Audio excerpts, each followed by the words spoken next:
성경 66권에는 다양한 스토리가 담겨 있습니다. 우리 인생의 신앙생활도 다양한 내용들이 담겨 있죠. 그런데 신앙생활은 스토리로만 구성돼서는 안 됩니다. 분명한 뼈대를 가져야 되는데 그것을 신학이라고 합니다. 신학을 다루는 성경에 여러 성경책도 있지만 그 중에서 굳이 꼽자면 신약 성경에서는 로마서를 꼽을 수가 있겠죠. 분명한 뼈대를 우리에게 제공하면서 그 신학을 우리에게 알려주고 있습니다. 구약 성경에서는 어떤 성경을 꼽을 수 있을까요? 저는 신명기, 이 신명기를 꼽고 싶습니다. 구약 신학의 중요한 뼈대를 책임지고 있죠. 이 신명기는 광야 생활을 마치고 가나안 땅에 들어가기 바로 직전인 모압 땅에서, 모압 평지에서 모세가 백성들을 모아다 놓고 가르친 하나님의 말씀입니다. 그런데 신명기를 읽어보셔서 아시겠지만 앞서 있었던 출애굽기, 레위기, 민수기에 나왔던 내용들이 반복되어 등장을 합니다. 그래서 이름이 신명기입니다. 거듭 반복하여 명령하여 기록했다. 신명기. 어떤 학자들은 그래서 이 신명기를 계속해서 반복해서 말하다 보니 하나님의 잔소리라고도 별명을 붙입니다. 그만큼 이 신명기는 자녀들을 향한 아버지의 절실함, 즉 하나님 아버지의 절실함이 녹아져 있다라는 것이죠. 이 신명기를 하나의 단어로 표현한다면 기억하라입니다. 기억하라. 다시 말하면 가나안 땅에 들어가 살게 될 백성들은 이제 어떤 삶을 살아야 되냐면 하나님께서 그들에게 반복하여 하셨던 말씀을 기억하면서 살아가는 삶을 이야기를 하고 있습니다. 그러면 하나님께서 이 백성들에게 무엇을 기억하라고 하실까요? 오늘 본문을 통하여서 함께 살펴보실 때 이 기억할 것은 이스라엘 백성만이 아니라 오늘을 살고 있는 여러분과 저에게도 동일하게 적용되어서 하나님의 그 주시는 말씀을 기억하여 또 그 하나님이 허락하시는 풍성한 은혜를 맛보는 여러분과 제가 되기를 축원합니다. 오늘 본문을 놓고 또 함께 영적인 은혜를 영적인 깨달음을 깨닫고 또 기도의 제목으로 삼게 되기를 바랍니다. 첫째로 광야길을 걷게 하신 것을 기억하라는 겁니다. 광야길을 걷게 하신 것을 기억하십시오. 하나님의 은혜로 애굽을 나온 백성들 홍해를 건너서 가나안 땅을 향해 가려고 합니다. 애굽에서 나오자마자 가나안 땅으로까지 가는 길은 저 해안길, 즉 지중해 해안을 따라서 가게 되면은 10하루면 갈 수 있는, 11일이면 갈 수 있는 짧은 거리입니다.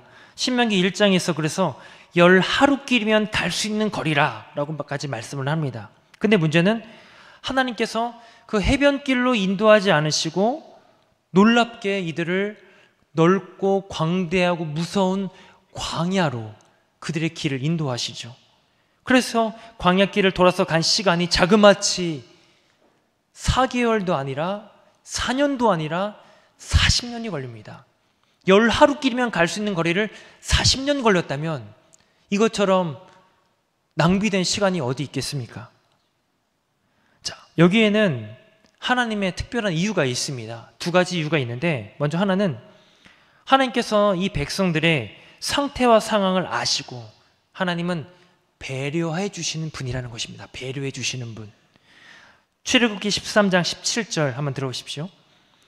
바로가 백성을 보낸 후에 블레셋 사람의 땅의 길은 가까울지라도 하나님이 그들을 그 길로 인도하지 아니하셨으니 이는 하나님이 말씀하시기를 이 백성이 전쟁을 하게 되면 마음을 돌이켜 애굽으로 돌아갈까 하였습니다.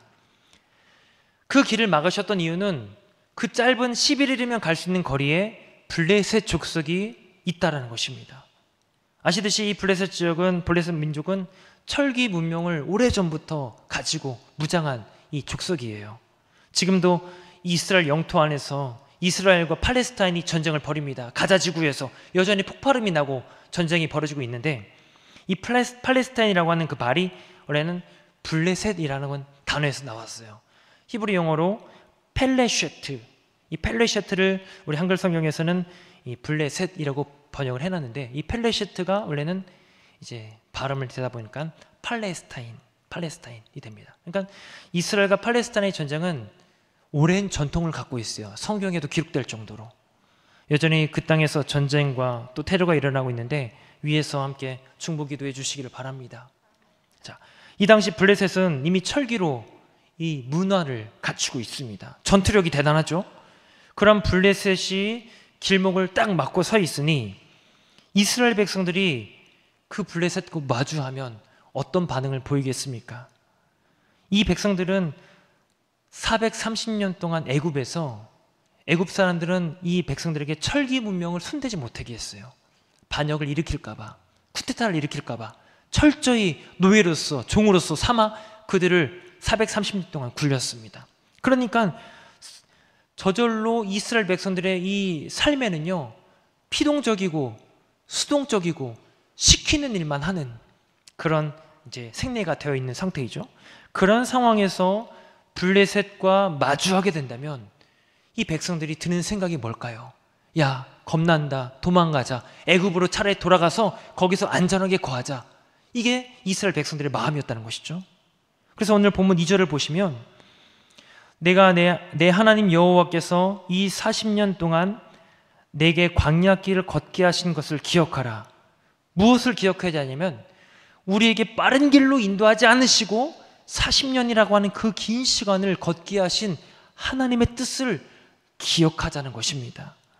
여러분, 우리도 인생길을 걸으면서 이런 기도를 한 번씩은 해보셨을 겁니다. 하나님, 굳이 시간 들이지 마시고 조금 빠른 길로, 좀 지름길로 인도해 주십시오. 그런 기도 해보시지 않았습니까? 그런데 여러분, 지름길이 빨라서 좋긴 하겠지만 그만큼 위험을 감수할 수밖에 없습니다. 산길이든 찻길이든 지름길은 늘 험해요. 어떤 일이 일어날지, 어떤 위험 요소가 나타날지 모르는 게 지름길입니다. 더욱이 이 백성들이 이 지름길에서 닥쳐온 위험 요소를 처리하고 맞닥뜨릴 수 있는 실력이 없어요. 그래서 하나님은 이들을 너무도 잘 아시기 때문에 그 길을 꺾어서 광야길로 인도해 가셨다는 것입니다. 한편으로 이런 마음이 들 거예요. 하나님, 왜 이런 길을 저에게 인도하십니까? 너무도 더디고 힘들고 느리고 답답한 이 길, 왜 나에게 이 길을 인도하십니까? 하는 분들도 있을 겁니다. 그런데 그렇게 더디 가게 하시는 하나님은 마땅한 이유가 있습니다. 오히려 우리는 그럴 때 하나님이 나를 너무도 잘 아시는군요. 나를 너무 배려해 주시는군요. 이러한 믿음의 고백을 올려드리는 여러분 되길 바랍니다. 왜냐하면 하나님은 나보다 나를 더 잘 아세요. 그리고 하나님은 여전히 끔찍이 나를 사랑하시고 결국 하나님이 목적하신 그 목적지까지 우리를 이끌어 가게 하실 줄로 믿습니다. 그 하나님의 사랑을 먼저 깨닫고 기억하는 여러분 되시길 바랍니다. 자, 광야길로 인도하신 또 하나의 이유가 있습니다. 이 광야길로 들어간 백성들은 곳곳마다 생존의 문제가 벌어집니다. 물이 없어요. 먹을 음식이 없습니다. 말 그대로 생존 조건이 하나도 없어요. 왜 이 길로 인도하셨을까요? 사실은 하나님의 의도가 있습니다. 이 백성들은 어떻게 애굽에서 구원을 받았냐면 이들이 실력이 있어서 조건이 있어서 아닙니다. 어린 양 예수 그리스도의 대속의 은혜로만 이들이 애굽에서부터 탈출하여 구원을 받은 백성들이라는 것입니다. 그러면 왜 이들에게 결핍을, 어려움을 만나게 하실까요? 우리도 이럴 때가 있지 않습니까? 하나님, 나를 이렇게 하나님 믿게 했으면 왜 이런 삶을 살게 합니까? 결핍을 만나게 하고 어려움을 겪게 합니까? 그런데 여러분, 우리 성도의 삶이 참으로 아이러니한 점이 뭐냐면 그렇게 인생길을 곳곳마다 결핍을 만나고 어려움을 만날 때마다 우리는 그 일들을 겪지만 우리가 하나님을 떠나지 않았다는 것입니다. 여러분, 이 자리에 계시잖아요. 수도 없이 많은 일들을 겪고 오셨을 터인데 그럼에도 불구하고 여러분은 이 자리에 계시잖아요. 그러면 백성들이 결핍을 만날 때마다 하나님 어떻게 하셨을까요? 반석을 터뜨려 물을 나게 하시고 위로부터 만나와 고기가, 메추라기가 막 떨어져요. 여러분, 그런 경험 해보셨습니까?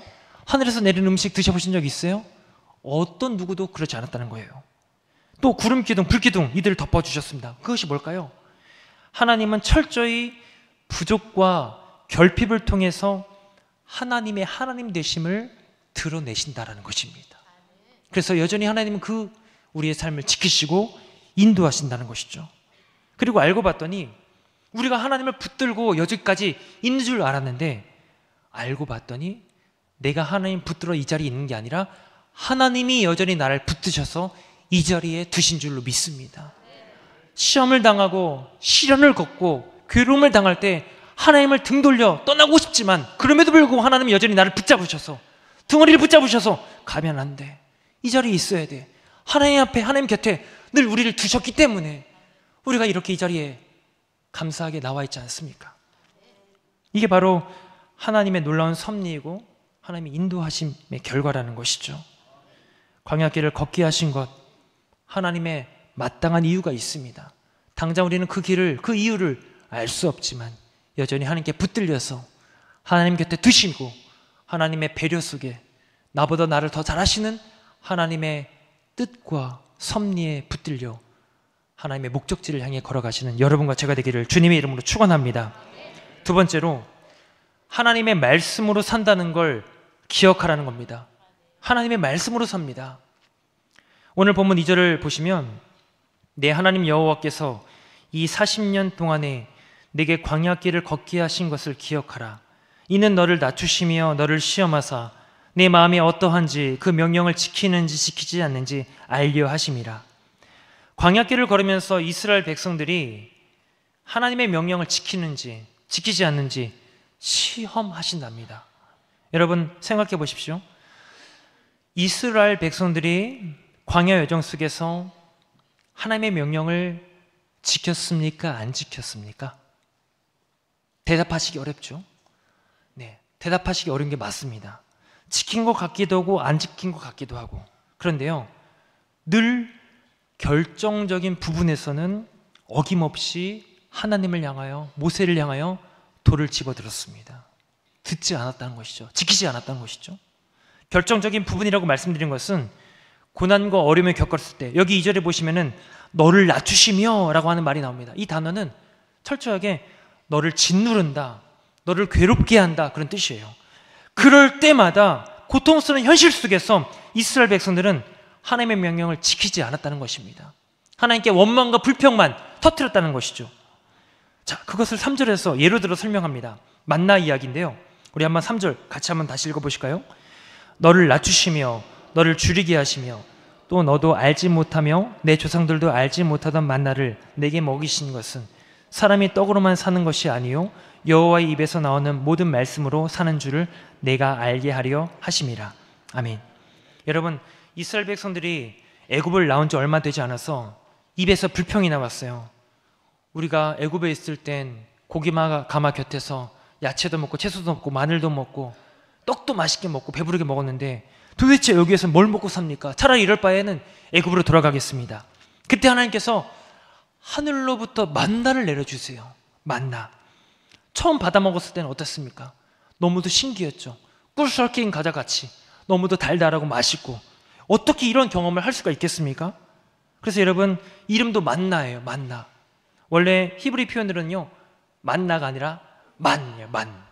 만이 무슨 뜻이냐면요, 이게 뭐지? 이런 뜻입니다. 이게 뭐지? 이런 뜻이에요. 받아보고서는 백성들이 하는 말이 이게 뭐야? 그게 만이에요. 우리 한글 성경에서는 번역하여서 만나라고 되어 있는데, 신기하고 그저 놀라운 만나가 주어집니다. 근데 여러분, 우리는 어떻습니까? 아침 식사 맛있게 하셨습니까? 아침 드셨던 것을 점심에도 똑같이 먹고 저녁에도 똑같이 먹고 내일 월요일 아침에도 똑같이 먹고 점심 저녁 똑같이 먹고 40년을 똑같은 반찬 똑같은 음식을 먹는다고 생각해 보십시오. 어떻습니까? 질리죠. 이 목구멍으로 넘어가지가 않을 겁니다. 그게 우리 인간의 상태입니다.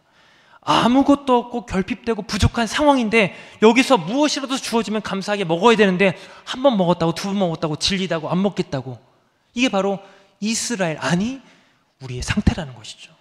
그것을 성경에서는 죄인된 인간이다 라고 이야기를 합니다. 아무리 굶주린 현실이 해결되더라도 우리는 하나님을 온전히 섬길 수 없다라는 것이 성경이 내리는 우리의 정확한 성적표입니다. 하나님은 그것을 이 백성들에게 확인시켜 줄 필요가 있었습니다. 왜냐하면 우리 인간은 가능성이 있다면, 괜찮은 존재라면 스스로 늘 착각을 합니다. 근데 여러분, 성경에서 규정하는 인간은 철저히 한 가지입니다. 죄인, 그리고 그와 함께 용서받은 죄인. 우리는 그렇게 용서받은 죄인으로 우리가 만나게 되는 겁니다. 우리는 철저히 죄인이에요. 내 안에 선한 것도 없고 어떤 하나님 보시기에 좋을 것도 없습니다. 그래서 그것을 확인시켜주기 위하여서 하나님이 40년 동안 만나를 내려주시는데, 만나를 내려주신 결과는 이들은 수도 없이 돌을 집어 던지고 원망과 불평을 터뜨렸던 것이 전부였습니다. 그래서 하셨던 말씀이, 내 조상들도 알지 못하던 만나를 먹이신 것은 사람이 떡으로만 사는 것이 아니다 라는 것을 알려주시는 겁니다. 떡의 문제가 해결된다고 우리가 하나님을 온전히 섬길 수 있을까요? 그렇지 못합니다. 그러면 이 문제를 어떻게 해결할 수 있을까요? 그래서 여러분, 본문 3절 하반절을 보시면, 사람이 떡으로만 사는 것이 아니요 여호와의 입에서 나오는 모든 말씀으로 사는 줄을 내가 알게 하려 하심이니라. 아멘. 사람이 육신의 떡으로만 되지 않으니까 하나님이 하신 말씀이, 하나님의 말씀으로 너희들이 살아야 된다는 걸 깨닫게 해주겠다. 이 말씀을 정확하게 신약 시대로 가시면 누가 하십니까? 예수님께서 사람이 떡으로만 사는 것이 아니요 하나님의 입에서 나오는 모든 말씀으로 살게 하려 하심이라. 그 말씀은 누구를 뜻할까요? 누구를 가리킬까요? 그렇습니다. 말씀이 육신이 되어 오신 예수 그리스도를 가리킵니다. 우리에게 먹을 음식, 우리의 어떤 삶의 결핍들, 문제들 해결함을 받는다고 해서 우리가 하나님을 온전히 섬길 수 없다는 거예요. 우리는 그걸로는 하나님을 섬길 수가 없는 철저히 죄인된 존재입니다. 그래서 하늘로부터 하나님이신 말씀이신 예수 그리스도가 오셔야만 우리에게 소망이 있다라는 것입니다. 그래서 성경이 하는 말씀은 결국 무엇로 해결되는가? 예수로 해결된다. 예수가 오셔야 될 이유가 바로 여기 있다라는 것입니다. 우리가 가끔씩 그런 생각을 할 때가 있습니다. 하나님, 이 문제 해결해 주시면, 이 프로젝트 성공하게 해주시면 제가 주님 잘 섬기고 예배 철저히 주일 성수하고 헌금도 열심히 드리고 그렇게 살겠습니다. 자백하고 고백하고 결단하지만 문제가 해결됐어요. 그 고백처럼 결단처럼 사시는 분들, 저도 그렇게 못 살아요. 날마다 뒤돌아서고, 날마다 하나님 의심하고, 날마다 또 내가 원하는 바람과 소원과 간구를 하나님께 올려드리는 철저히 연약한 존재. 이런 존재를 위해서 하나님이 내신 방법은 한 가지밖에 없다는 거예요. 하나님의 입에 나오는 말씀으로 살 수밖에 없다. 그 말씀으로 오신 예수 그리스도로 우리가 살 수밖에 없다라는 것이죠.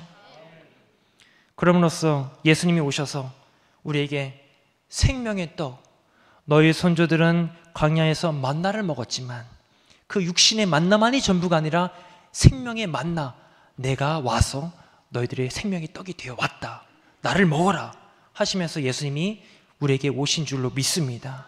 그렇게 우리에게 구원이 임하였고, 그렇게 오늘 살아낼 수 있는 힘과 능력, 바로 예수 그리스도로부터 우리는 얻게 되는 줄로 믿습니다. 그래서 여러분, 성경 어느 곳을 펼치시든지 보면 거기 전부 다 예수밖에 없어요. 창세기에서도 예수라고 하는 이름 등장하지 않지만 그 속에 빼곡히 담겨져 있는 것이 예수의 모습입니다. 말라기에서도 요한계시록에서도 전부 다 우리가 인생을 살 수 있는 유일한 방법은, 힘은, 능력은 예수밖에 없는 줄로 믿습니다. 오늘도 그 예수 안에서, 그 안에 들어가셔서 예수와 함께 사시고 예수 그리스도를 양식으로 삼아서 영혼의 풍성함을 누리고 여러분의 삶의 모든 문제들마다 예수 안에서 해결되는 인생 되시기를 주님의 이름으로 축원합니다. 끝으로 세 번째는 기억할 때 주를 경외하게 됩니다. 기억할 때 주를 경외하게 됩니다. 하나님의 말씀으로 살게 됨을 기억할 때, 또 광야길을 걷게 되는 것을 기억할 때 우리는 비로소 하나님께 시선을 고정하게 됩니다. 근데 여러분, 하나님께 시선을 고정하고 싶지만 고정하기까지는 단숨에 되는 법은 없습니다. 항상 과정이 있습니다. 하나님은 결론도 중요하지만 과정을 반드시 보시는 분이에요. 그냥 결론만 하나님 온전한 백성이 되는 것이 끝이 아니라 되어지는 과정을 하나님은 눈여겨보신다는 것이죠. 오늘 이스라엘 백성들이 40년이라는 시간을 걸어왔습니다.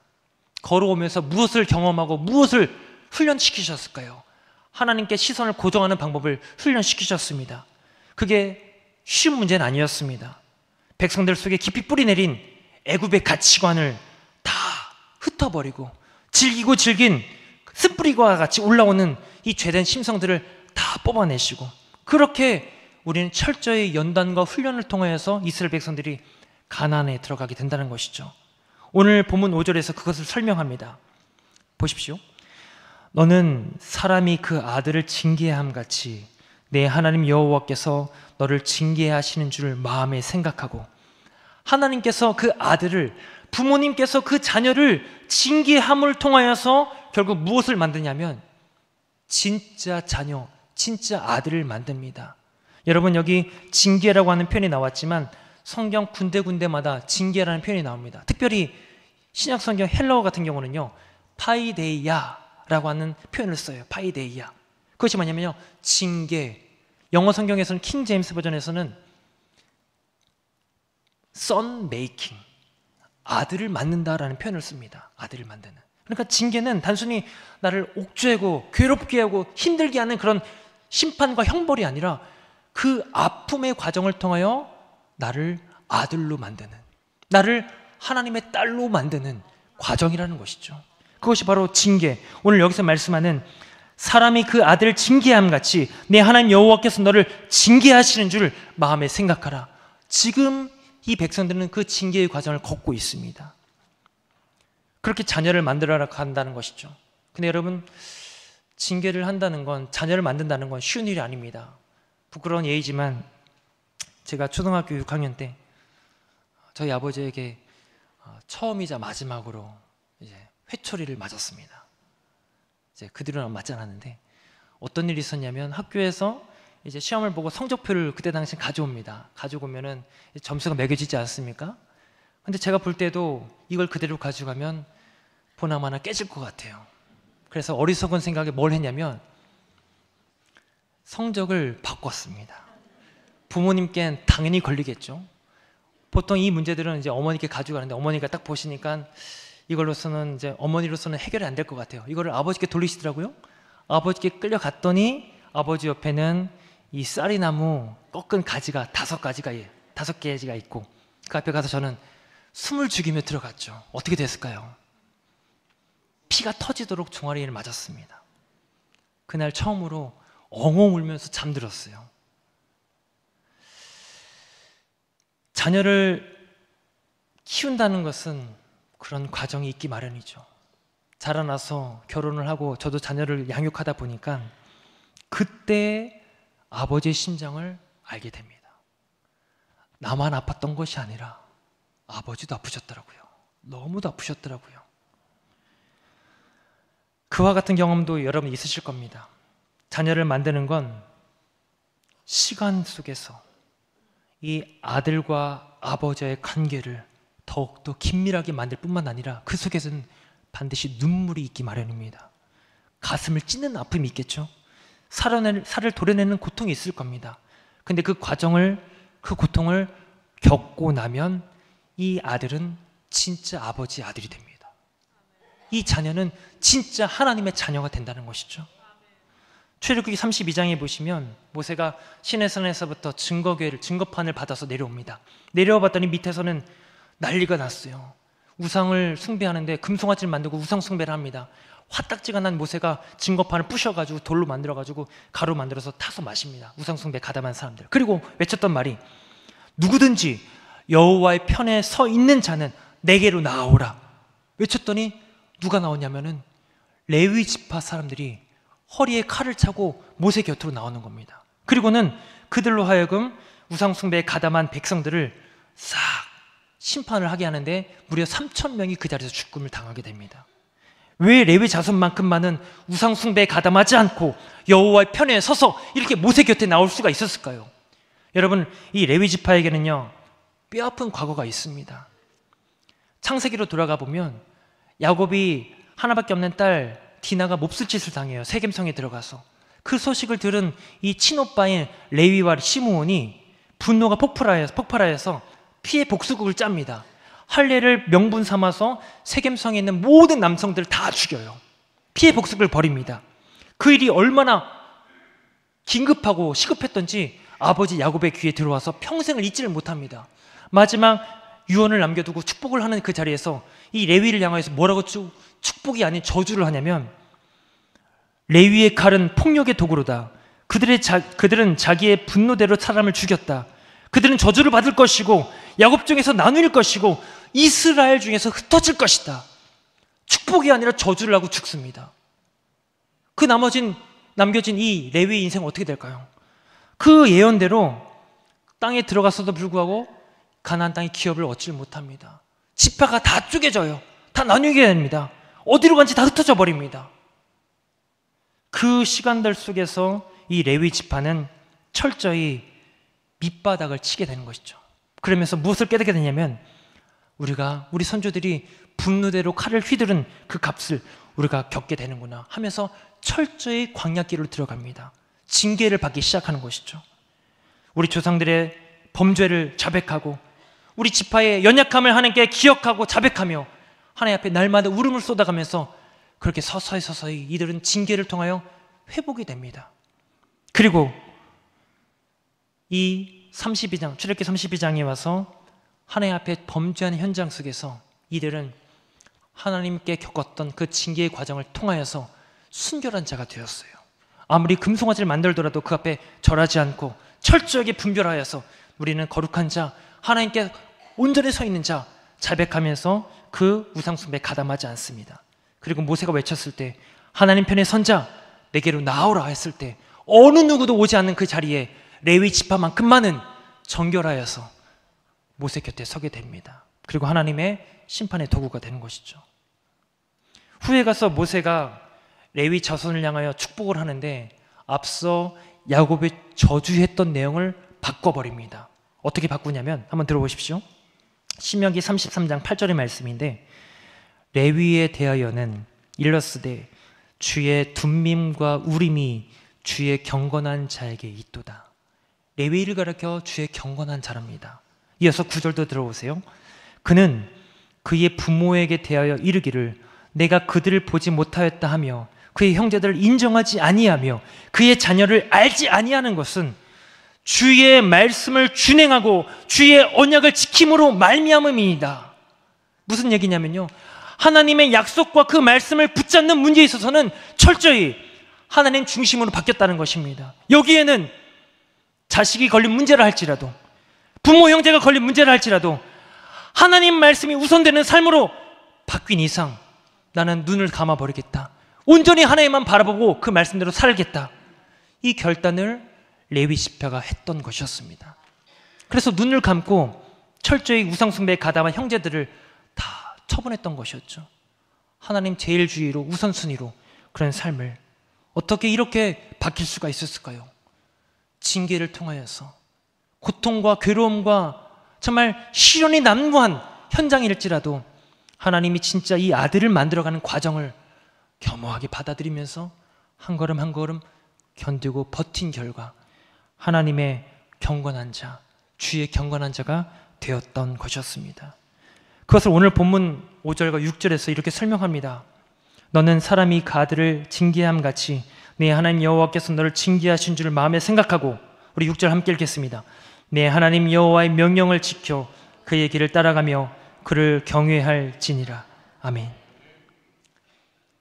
사랑하는 여러분, 징계를 통하면서 우리는 지나온 과오를 회개하고 우리 인생의 답은 하나님밖에 없음을, 그 사실 하나 붙잡게 되는 줄로 믿습니다. 그 사실을 각인하며 마음판에 각인하면서 오늘도 하나님의 경건한 자가 되어 온전히 주를 경외하는 자가 되어서 영원히 하나님 편에 서시는 진짜 아들이요 딸이 되시는 하나님의 자녀가 되시는 여러분과 제가 되기를 주님의 이름으로 축원합니다. 기도하겠습니다. 은혜로우신 하나님 아버지, 오늘도 우리의 거칠고 험난한 인생길 위에 기억할 것은 오직 주 예수 그리스도밖에 없습니다. 주님만의 나의 힘이요 능력이 되심을 믿으며 나보다 나를 더 잘 아시는 주님을 의지하며 끝까지 주를 경외하는 자, 하나님 편에 영원히 서는 자 되게 하여 주시옵소서. 예수 그리스도의 이름으로 기도하옵나이다. 아멘.